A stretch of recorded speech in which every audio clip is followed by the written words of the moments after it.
Nung lumabas naman yung kanilang May 1 na 20 pesos ang kilo ng bigas, at syempre dahil hindi naman totoo yung pangako na yon, pambobola lang naman yon sa mga tao, hindi nila kayang i-sustain, ay tinigil kaagad ng May 2, lumabas naman yung complaint ko kay Congressman Pulong Duterte. So nakikita niyo na basta merong nangyari na kanagawan ng administrasyon, ang ginagawa nila ay sinisira nila ang kanilang kalaban sa politika para matabunan yung totoong issue ng bayan.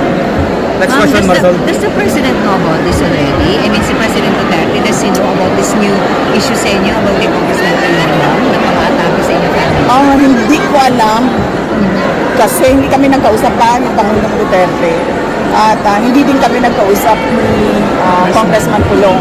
Pero nakita ko siya na nagpa-interview siya doon sa labas ng detention center.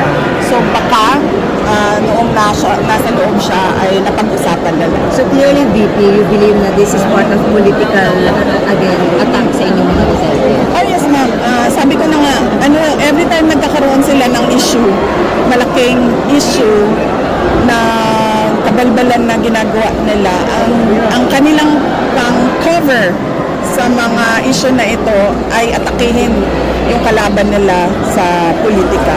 Ma'am, ano po?